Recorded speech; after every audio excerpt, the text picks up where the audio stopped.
예감이 좋아. 안녕하세요. 건축사 김우철입니다. 오늘 여러분들께 드릴 말씀은 우리 집의 정리정돈에 대해서 말씀을 드리겠습니다.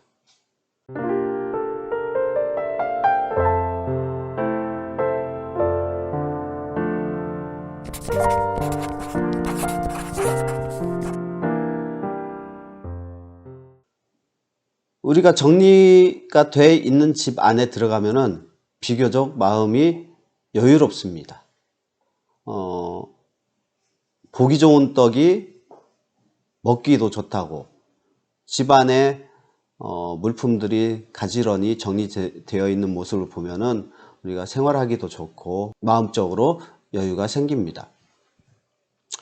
우선 이 정리정돈에 대해서 저 나름대로의 정의를 내려봤는데, 정리라는 것은 필요한 것과 필요하지 않은 물품을 구별하는 것이고, 그리고 정돈이라는 것은 필요한 물품을 우리가 사용하기 쉽게, 알기 쉽게 분류를 하는 작업을 말하는 것 같습니다.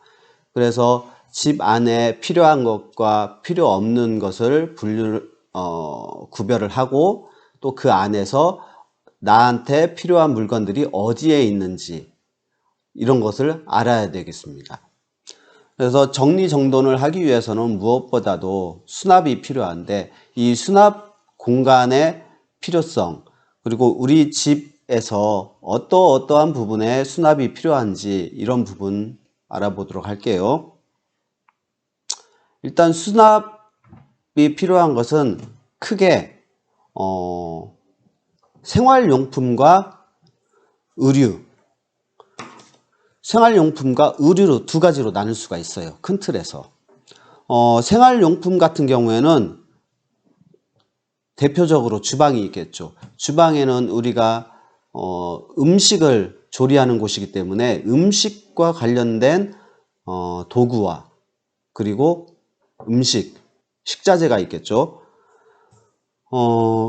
그래서 이 주방에는 팬트리라든지 그리고 싱크대, 상부장, 하부장 이런 것들이 수납을 할 수 있는 장소가 되겠고요. 그 다음에 주방 바로 옆에 있는 다용도실, 보조주방의 역할을 합니다. 보조주방에는 여러 가지 그 주방과 관련된 도구들을 수납할 수 있는 선반이라든지 가구장이라든지 이런 것들이 놓이게 되겠고요. 그 다음에 우리가 욕실을 들어가기 전에 요즘에는 파우더룸을 많이 하는데, 파우더룸에 욕실 용품과 관련된 이러한 물건들이 수납이 되겠습니다. 화장지, 칫솔, 비누, 세제, 이런 것들이 되겠고, 그 다음에 세탁실에는 세탁과 관련된 이 용품들이 수납이 될 수 있도록 선반이라든지 이런 부분이 있겠고요. 그 다음에 서재 같은 곳에 책장이 있겠습니다. 그리고 용도적으로 수납할 수 있는 수납장을 만드는 경우도 있고요. 그 다음에 의류에 대해서는 우리가 대표적으로 드레스룸 많이 만들죠. 하나의 실을 드레스룸으로 만들어서 그 안에 의류를 보관을 하게 됩니다. 그리고 각 침실마다 우리가 생활하는 옷을 수납을 할 수 있도록 붙박이장을 설치를 하기도 합니다. 이렇게 생활용품과 의류가 들어가는 장소를 알아봤고요. 그 다음에 장소별로는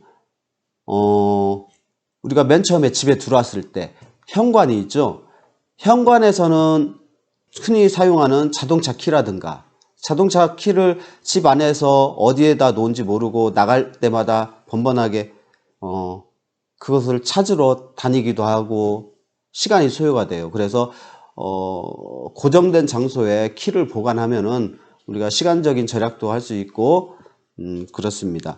그리고 외부에서 집 안에 들어왔을 때 겨울 같은 경우에는 외투를 입게 됩니다. 이 외투를 집 안에 들어와서 어디에다 보관을 하느냐, 보통 보관할 장소가 없어서 소파 위에 놓는다든지 아니면은 거실 한 구석에 아니면 의자에 걸어 놓는다든지 이런 경우가 많은데요. 현관 같은 곳에 신발장 한 켠에다가 옷을 외투를 걸어둘 수 있는 장소를 마련을 해 놓으신다면은 이것도 정리정돈하는데 큰 도움이 되리라 생각이 됩니다. 그리고 우리가 어린 자녀들이 있을 때 자녀 방에다가 장난감 보관 장소를 마련을 하는 경우가 많은데요. 거기와 또 별도로 우리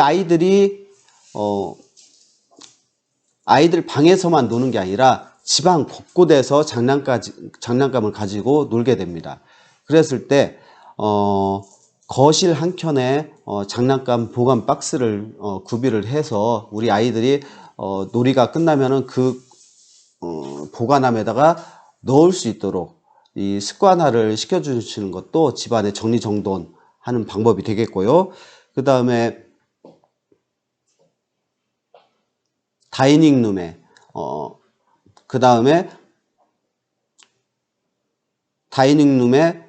식탁을 둘 수가 있겠습니다.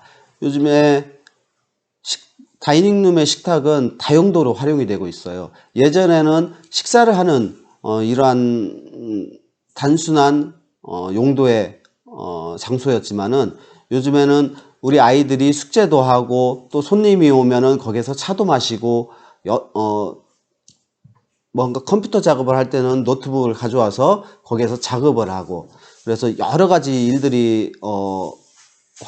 일들로 활용이 되고 있는데 이랬을 때 식탁 한켠에 우리가 물품을 일시적으로 보관할 수 있는 이런 가구, 선반 이런 것들을 구비를 해 놓는다면은 보다 정리정돈된 생활이 되리라고 생각이 됩니다. 그리고 실내에서 외부로 나갔을 때 요즘에는 코로나 관련해서 외출도 줄어들고 그리고 인터넷을 통해서 물품을 구매하는 경우가 많아졌습니다. 한 번씩 물품이 올 때마다 그 물품을 포장하고 있는 박스 있죠. 이런 박스들을 해체를 해서 우리가 집 안에 어디에다가 보관을 해 놓으실 건지 일반적으로는 한 켠에다가 모아두곤 하는데 이 실내에서 이게 우리 시선으로 보이게 되면은 상당히 어지러워진 광경을 볼 수가 있습니다. 그래서 가급적이면은 외부에 이러한 쓰레기나 버릴 물건들을 보관할 수 있는 장소를 마련해 두셔서 외출 시에 그거를 버릴 수 있도록 해주시는 게 좋겠고, 그 다음에 단독주택을 지어서 생활을 하시다 보면은 정원 가꾸기를 많이들 하세요. 근데 정원 가꾸기를 하실 때 거기에 필요한 도구들이 많습니다. 그러면 이 도구들을 정원 가꾸기를 하시다가 그냥 그대로 내버려 둔다거나 이러지 마시고 이 정원 가꾸기에 필요한 도구들을 한 곳에 일정한 곳에서 보관할 수 있도록 보관 장소를 마련해 두시는 것도 이 집안뿐 아니라 집 밖에서도 정리정돈이 될 수 있도록 신경을 써주시면 좋겠습니다. 공간별 수납에 대해서 말씀을 드렸고요. 수납의 기능성에 있어서 우리가 주의할 점이 있습니다. 일반적으로 수납은 많을수록 좋아요.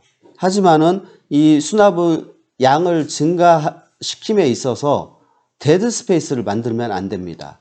아무리 크고 양이 많다고 해서 데드 스페이스가 많이 발생하면은 거기에 대한 면적 소모량이 커집니다. 그래서 우리가 일반적으로 작은 물건을 수납을 할 때는 30cm 정도의 깊이, 그리고 그것보다 좀 더 크게 원할 때는 45cm, 그리고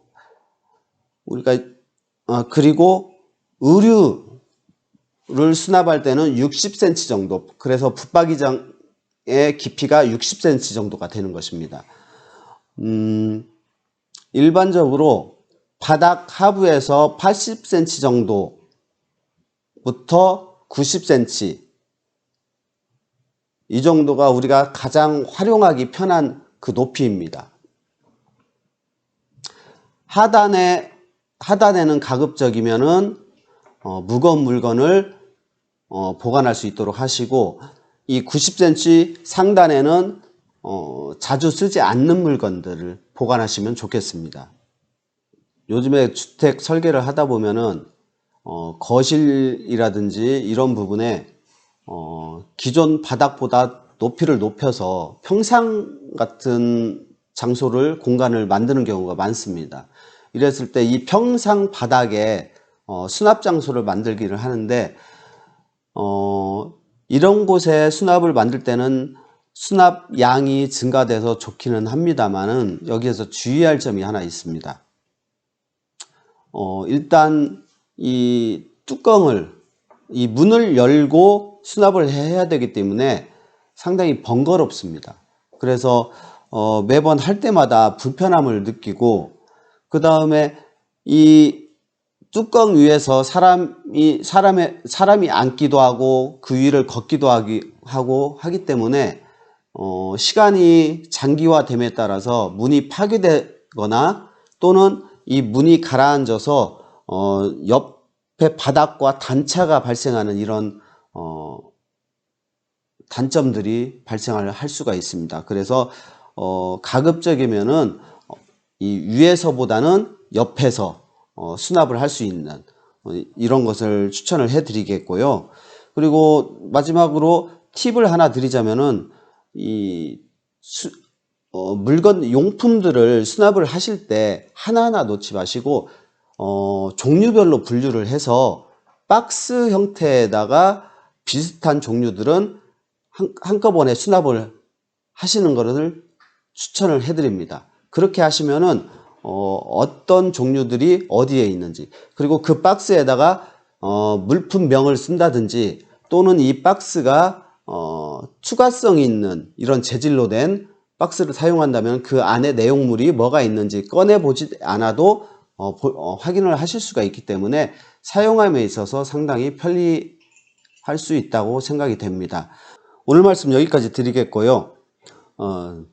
건축주들께서 거실이라든지 주방이라든지 침실 계획 이런 것들은 잘 하셔요. 그러나 우리가 소홀히 하고 있는 게 수납 부분이기 때문에 이 부분도 여러분들 잘 계획하셔서 우리 집 짓기에 많은 도움이 되었으면 합니다. 오늘 말씀 여기까지 드리겠습니다. 감사합니다.